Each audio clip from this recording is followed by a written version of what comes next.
નમસ્કાર મિત્રો, આજે આપણે ધોરણ 11માં સાયન્સનું બાયોલોજીનું ચેપ્ટર પહેલું સજીવ વિશ્વની શરૂઆત કરવાની છે.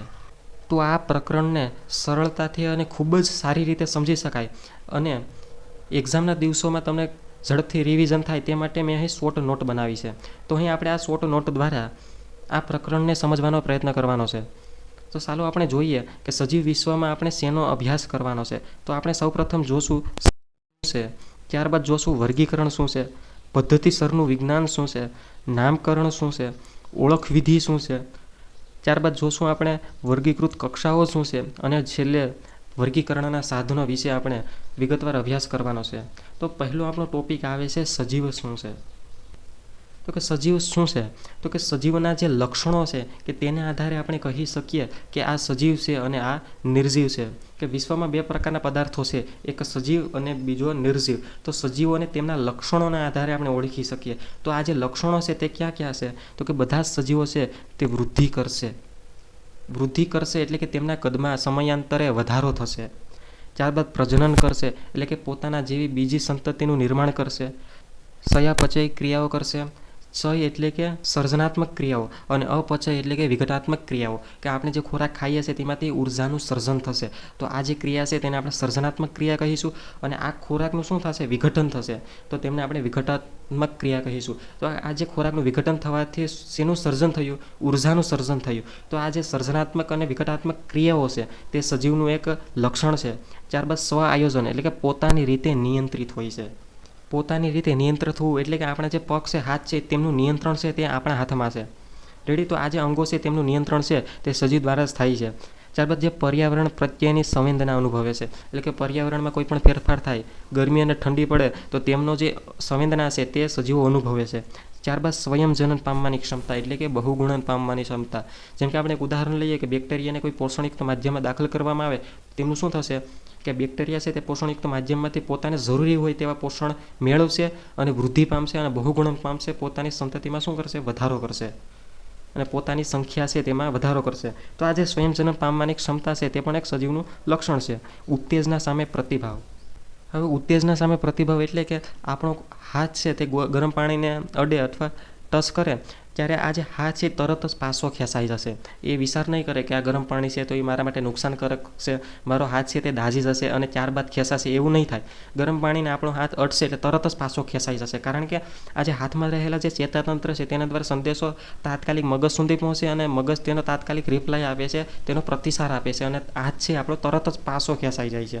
તો આ જે ઉત્તેજના સામે શું આપે છે? પ્રતિભાવ આપે છે. આ પણ એક છે સજીવનું લક્ષણ છે. ત્યારબાદ પરસ્પર આકર્ષણ અને એકબીજા પર પ્રભાવ પાડવાનું જે લક્ષણ છે તે પણ સજીવનું છે.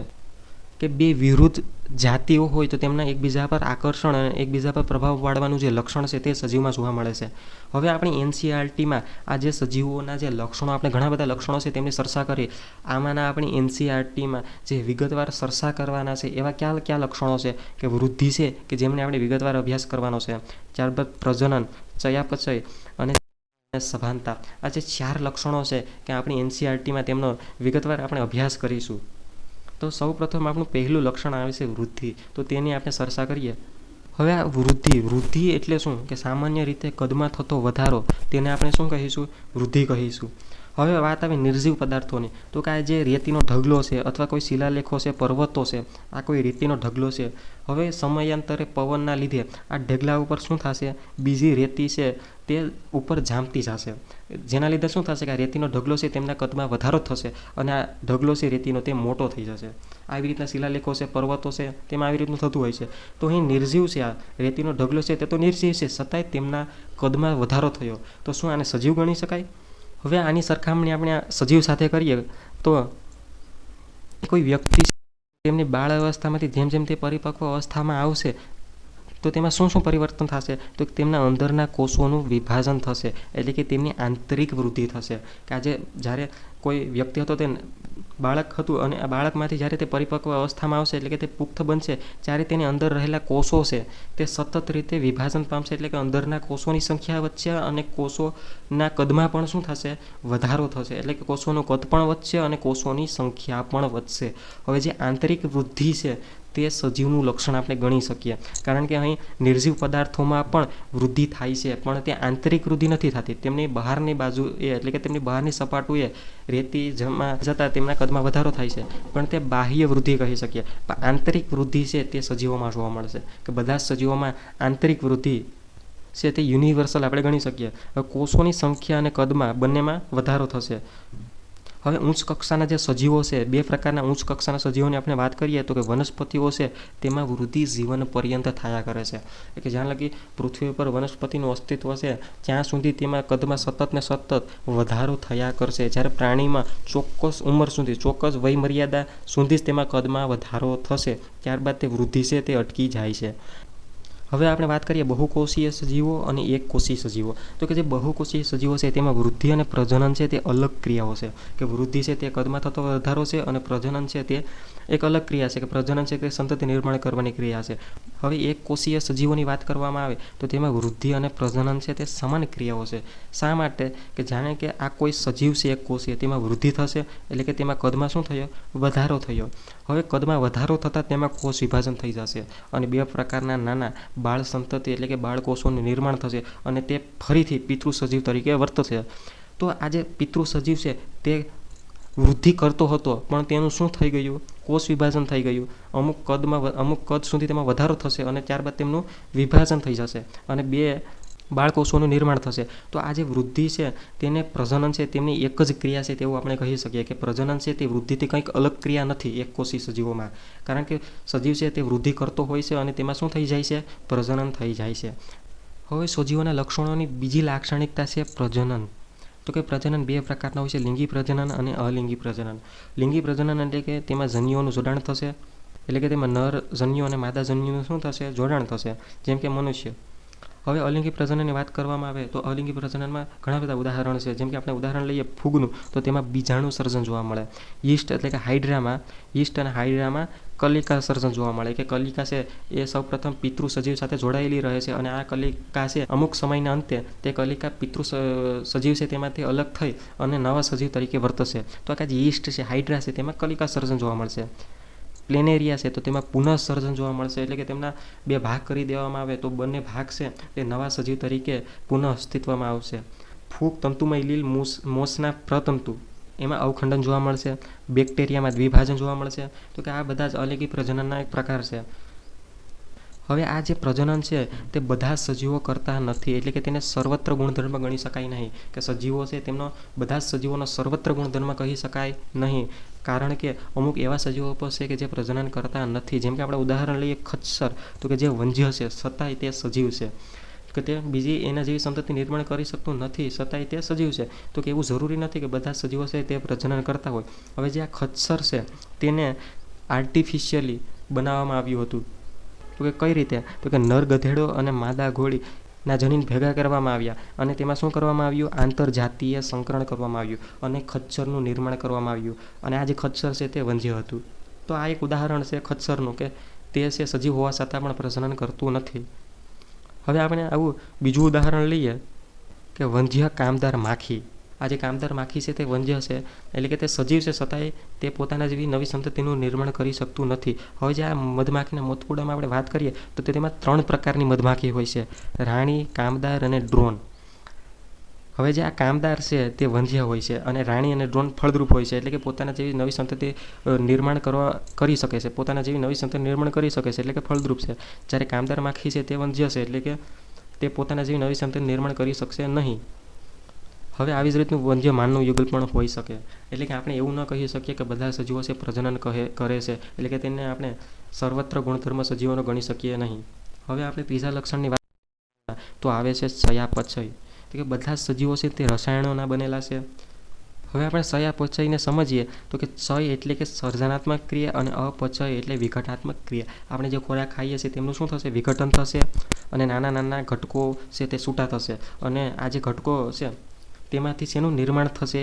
એટીપીનું નિર્માણ થશે. તો આજે સર્જન શેનું થયું? એટીપીનું. અને વિઘટન શેનું થયું? ખોરાકનું. તો આ જે સર્જનાત્મક અને વિઘટનાત્મક ક્રિયાઓ છે તેને ચયાપચય આપણે કહીએ.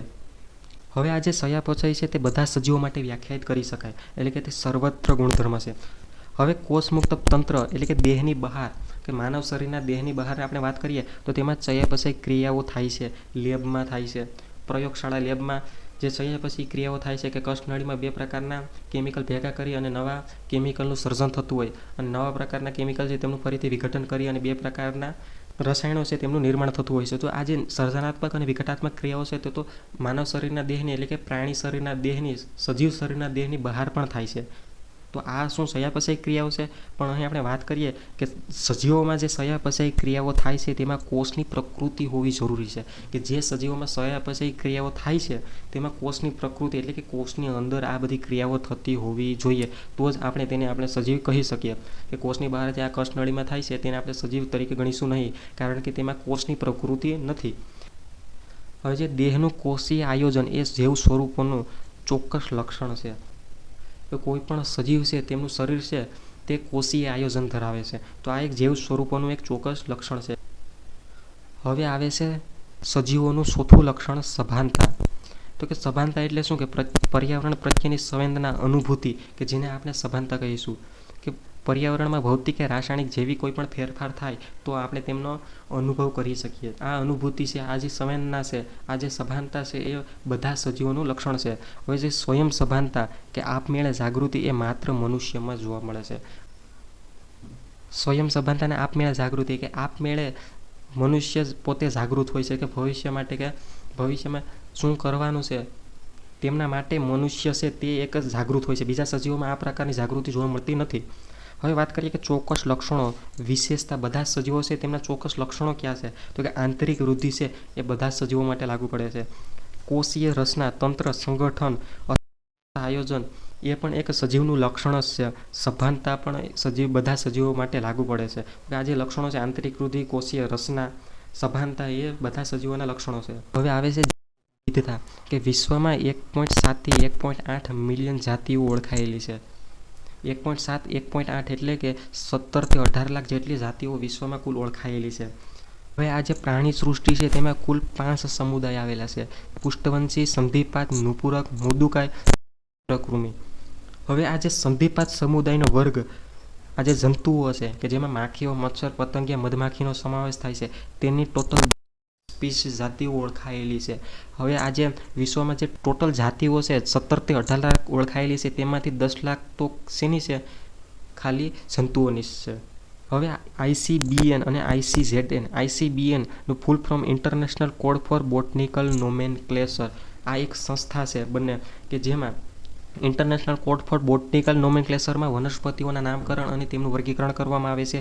અને ICZN જે સંસ્થા છે કે જેમનું ફૂલ ફોર્મ છે international code four zoological nomenclature, કે જેમાં પ્રાણીઓનું વર્ગીકરણ અને તેમનું નામકરણ કરવામાં આવે છે.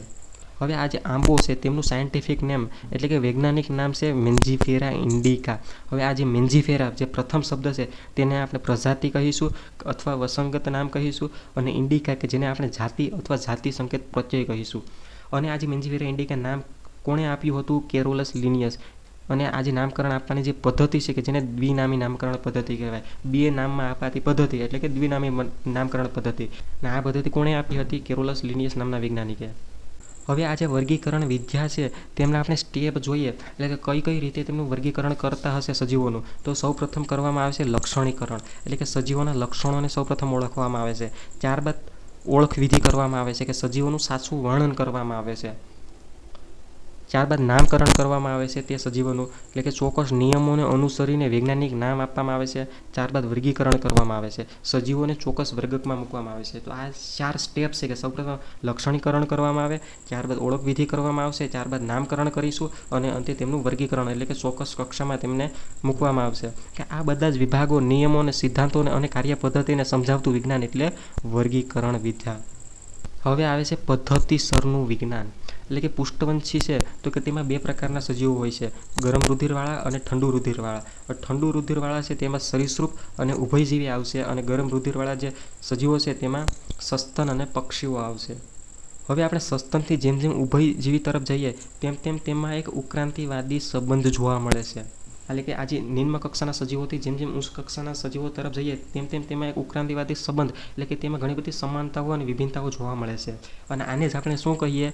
પદ્ધતિ વિજ્ઞાન. હવે લિનિયસે એક પ્રકાશન લખ્યું હતું કે જેનું નામ હતું સિસ્ટેમા નેસર, કે જેમાં ઓળખવિધિ, નામકરણ, વર્ગીકરણનો તો સમાવેશ કરવામાં આવતો જ હતો અને તેમની સાથે સાથે તેમાં પદ્ધતિસરનું વિજ્ઞાનનો પણ સમાવેશ કરવામાં આવતો હતો. એટલે કે પદ્ધતિસરનું વિજ્ઞાન એટલે કે સજીવોના ઉત્ક્રાંતિવાદી સંબંધને લઈને તેમના આધારે તેમને વર્ગીકરણ કરવામાં આવતું હતું સજીવનું. હવે આ જે મેન્જીફેરા ઇન્ડિકા છે તેમના અંતે છેલ્લે લીન લગાડવામાં આવે છે કે મેન્જીફેરા ઇન્ડિકા જે સાયન્ટિફિક નેમ છે તે કોણે આપ્યું હતું, કયા સાયન્ટિસ્ટે આપ્યું હતું, તો કે લિનિયસ નામના સાયન્ટિસ્ટે. તો તેમનું શોર્ટ નેમ અંતે લખવામાં આવે છે કે મેન્જીફેરા ઇન્ડિકા લીન, કે લિનિયસના નામ ઉપરથી તેમના જે અંતે લીન લગાડવામાં આવશે. હવે આપણે વર્ગીકૃત કક્ષાઓની વાત કરીએ તો જાતિઓ ભેગી થઈ અને પ્રજાતિ બનશે. એટલે કે ઘણી બધી જાતિઓ છે તે ભેગી થઈને પ્રજાતિ બનશે, ઘણી બધી પ્રજાતિઓ ભેગી થઈને કુળ બનશે, ઘણા બધા કુળ ભેગા થઈને ગોત્ર બનશે, ગોત્ર ભેગા થઈને વર્ગ બનશે અને વર્ગ ભેગા થઈને સમુદાય કે વિભાગ બનશે. સમુદાય છે તે પ્રાણી માટે શબ્દ વપરાય છે અને વિભાગ છે તે વનસ્પતિ માટે શબ્દ વપરાય છે. હવે સમુદાય કે વિભાગ ભેગા થઈને સૃષ્ટિ બનાવશે. જાતિ, પ્રજાતિ, કુળ, ગોત્ર, વર્ગ, સમુદાય કે વિભાગ, સૃષ્ટિ આ બધા જ વર્ગીકૃત કક્ષા. અને આ જે વર્ગીકૃત કક્ષાઓ છે તેમાં ઉપરથી જેમ જેમ આપણે નીચે તરફ આવીએ તેમ તેમ વિશિષ્ટતા વધતી જાય છે, સામાન્ય લક્ષણોની સંખ્યા વધતી જાય છે અને સજીવોની સંખ્યા ઘટતી જાય છે. કારણ કે એક જ જાતિના જે સજીવો છે, એક જ જાતિમાં સમાવેશ થાય છે, તેમાં સામાન્ય લક્ષણ કેવા હશે, વધારે હશે. જેમ કે આપણે એક ઉદાહરણ લઈએ કે સફેદ રંગના સિંહ છે તો તેમની ઘણી બધી જાતિઓ જોવા મળે છે. તો આ જે જાતિઓ છે એક જ પ્રકારની, તો તેમાં સમાનતા વધારે હશે. હવે આ જે સફેદ રંગના સિંહ છે તેમના લાલ રંગના સિંહ સાથે આપણે સરખામણી કરીએ, એટલે કે તેમની બીજી જાતિ સાથે સરખામણી કરીએ તો તેમના જે સામાન્ય લક્ષણોની જે સંખ્યા છે તે ઘટી જશે. અને જે આ જે જાતિઓ છે તેમાંથી આપણે પ્રજાતિ તરફ જઈએ તેમ તેમ જે સજીવોની સંખ્યા છે વધતી જાય છે. એટલે કે જાતિ, પ્રજાતિ, કુળ, ગોત્ર, વર્ગ તરફ આપણે જઈએ તેમ તેમ સજીવોની સંખ્યા વધશે. અને આ જે આખી જાતિ, પ્રજાતિ, કુળ, ગોત્ર છે તેને આપણે શું કહીશું, વર્ગીકરણની આખી શ્રેણી કહીશું. હવે આ જે ઘઉં છે, સસ્તન છે, પેન્થેરા, કેરી, પોનીમોલિયેલ્સ આ બધીને વર્ગીકી કહેવામાં આવે, કે જેને અંગ્રેજીમાં ટેક્સોન કહીશું. અને વર્ગ કો કે જે બહુવચન છે, વર્ગીકીનો બહુવચન વર્ગ કો કે જેને ટેક્સા કહીશું. હવે જે ઘઉં, સસ્તન, પેન્થેરા, કેરી આ બધું શું છે, વર્ગીકી છે. પણ આ જે ઘઉં છે તો તે જાતિ છે, સસ્તન છે તો તે વર્ગ છે, પેન્થેરા છે તો તે પ્રજાતિ છે. તો આ જે જાતિ, વર્ગ, પ્રજાતિ, જાતિ, ગોત્ર આ બધું શું છે, એ કક્ષાઓ છે. તો આ જે વર્ગીકી અને કક્ષાઓ વચ્ચેનો નાનો એવો તફાવત છે.